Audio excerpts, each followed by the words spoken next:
What do you make of both the nature of what Hillary Clinton said and what you think the motivation might have been?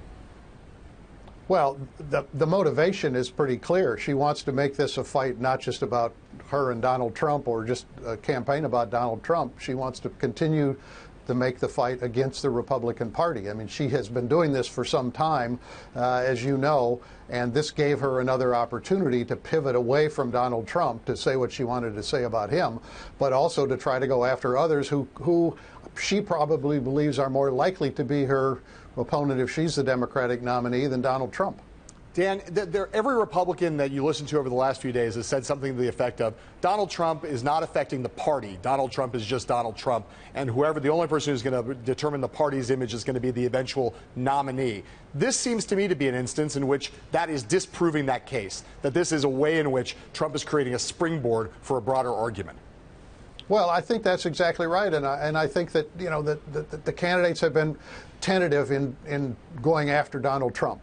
I mean, they make their statements when he does something, as he did on Friday night about Megyn Kelly, but then they kind of back off and go their own way for a variety of reasons, and we could discuss that. But what Hillary Clinton is doing is trying to say that Donald Trump is not unrepresentative of the others in the race, that they are in one way or another saying things that are out of the mainstream or beyond the pale or whatever rhetoric she might use to it.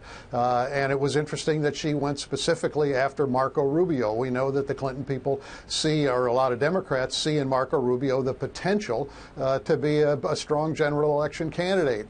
I think the Rubio people think that regardless of what he said and how he said it in the debate about the rape and incest exceptions, that he has left himself some wiggle room on that in the future. We will see. But she is wasting no time in trying to pin all of their ears back. Dan, none of us know what's happening with Trump. Let's stipulate, and none of us know where it's going to end up. But I'm trying to get a sense of what you think the other campaigns feel. They obviously are sick. The candidates themselves are sick of answering questions about him.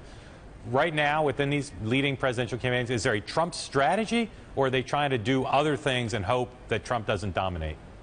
I think they still hope that Trump doesn't dominate. I think they feel they have to do the bare minimum when he is quite outrageous in his comments, but I think that most of them still believe that in one way or another he will kind of sink under his own weight, that he will be the engine of his own undoing, and that they need not do anything in particular. They want to run their own race. They want to say things the way they want to say them. As you say, they're sick and tired of all of us asking them about Donald Trump. But as you say, I mean, I think we're all of a mind at this point that we can't predict how this Trump candidacy is going to go, whether it will continue to go up or down or stay level. But as long as he is a factor, it has the potential to rub off on the whole party. And I think that's what they're trying to calibrate. Dan, do you see, I mean, I know we talked before about the show, there have been various surveys that have shown that Trump emerged, if nothing, at least in as good a position as he was before the debate and before this incident with Megyn Kelly, possibly better off. Wouldn't that cause these Republican campaigns to rethink that strategy? I mean, if he's not sinking under his own weight now, apparently, what do they hope could come along that would cause him to sink? I don't know, John. I think it's a central question of where we are in the campaign right now.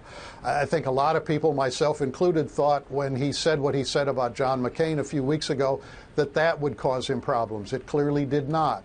I think a lot of people think what he said about Megyn Kelly would cause him problems. We don't know whether that's the case or not. The early indication is that it hasn't particularly hurt him, but we'll have to see. We'll have to see whether this is, something where there's a kind of the air slowly becomes out of his balloon, or whether it stays afloat for a while.